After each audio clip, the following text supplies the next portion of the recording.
দেশের সর্বপ্রথম fire service plane বানিয়ে সাড়া ফেলেছেন সাতক্ষীরার এক যুবক, যেটার সাহায্যে আগুন নিমিষেই নিভে যাবে। জি জি আমি এই প্লেনটি তৈরি করছি এবং ওই যে ফায়ার সার্ভিস প্লেন দুইটা তৈরি করছি। ফায়ার সার্ভিস প্ল্যান জি জি ওই সেটা আমাদের একটু দেখান ভাই। এই যে আমার তৈরি ফায়ার সার্ভিস প্ল্যান। আমরা দেশের বাইরে বহির্বিশ্বে যে প্লেনগুলো দেখি, জি ভাই। কোথাও আগুন লাগলে বা বন জঙ্গল বা এমন কোনো বিল্ডিং যেখানে মানে ফায়ার এটা আপনি বলতে চাচ্ছেন যে ফায়ার সার্ভিসের কাছে কয়জনের কাজ করতে পারে ফায়ার সার্ভিসের? ওটা বলতে কি যে আমরা বাইরে যেগুলো দেখি যে এমন কোনো বিল্ডিং এ আগুন লাগলো যেখানে ফায়ার সার্ভিসের পৌঁছানো সম্ভব হচ্ছে না, সেখানে এই প্লেনগুলো যে সাগর থেকে বা নদী থেকে পানি নিয়ে আবার আগুনের উপর দিয়ে আগুনটা নিভায় আসতে পারে। আচ্ছা। আমি তারই একটি ডেমো মডেল তৈরি করছি। প্লেনটি হাফ লিটার বা 1 লিটার পানি নিয়ে উপরে উঠতে পারবে এবং আগুন লাগা জায়গাটা ডিটেক্ট করে প্লেনটি আবার ওইখানে হাফ লিটার বা 1 লিটার পানি দিয়ে আগুন নিভায় প্লেনটি আবার নিরাপদে ফিরে আসতে পারবে এবং আবার এসে পানিতে ল্যান্ড করবে।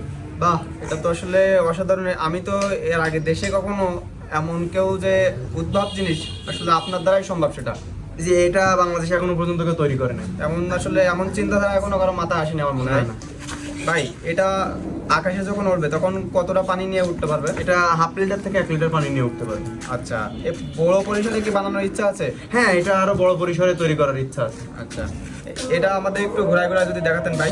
হ্যাঁ হ্যাঁ।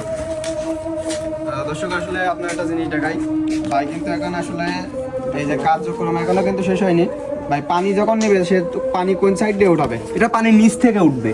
পানি নিচ থেকে উঠবে? এটা নিচ থেকে পানি উঠবে এবং এর ভিতরে ট্যাঙ্ক আছে, হাফ লিটার 1 লিটারের ট্যাঙ্ক আছে। সেই ট্যাঙ্কে পানি জমা থাকবে এবং আগুন লাগা জায়গাটাকে ডিটেক্ট করে প্লেনটা আবার ওইখানে পানি দিতে পারবে। পানি কি আপনার নিচে থেকে সে নিজে থেকে নেবে নাকি আপনার কন্ট্রোল? এটা আমার কন্ট্রোলে সে নদী বা ছোট খাল বিল জলাশয় থেকে পানি নিবে এবং আমার নিজ রিমোট কন্ট্রোল বা জিপিএস এর মাধ্যমে প্লেনটি উপরে উঠবে এবং যেখানে আগুন লাগে সে জায়গাটাকে নিজেই ডিটেক্ট করবে এবং আমাকে সিগন্যাল পাঠাবে। আমি সেখানে পানি দিলে প্লেনটি ওইখানে পানিটা ফেলাই দিয়ে আসবে। আচ্ছা আচ্ছা, এটা আসলে ঘন্টায় কত কিলোমিটার বেগে যাবে? এটা 30 থেকে 35 কিলো বেগে যাবে ঘন্টায়। ঘন্টায় যখন পানি 1 লিটার লোড থাকবে তখন একটু স্লো উঠবে, কিন্তু যখন পানি লোড থাকবে না তখন খুব ফাস্টলি উঠবে। আচ্ছা, এটা কি অন্য সব প্লেনের মতন যে আগুন লাগলে কি এর কোনো সমস্যা হতে পারে? এটা যেহেতু ককশিট দিয়ে তৈরি, সেক্ষেত্রে এটাতে আগুন লাগলে প্লেনটি ডিস্ট্রয় হওয়ার সম্ভাবনা আছে, কিন্তু এটা যদি স্টিল বডি বা মেটাল বডি দিয়ে করা হয় তাহলে সেই সম্ভাবনাটা নাই। আচ্ছা, ধন্যবাদ ভাই আপনাকে। স্বাগত।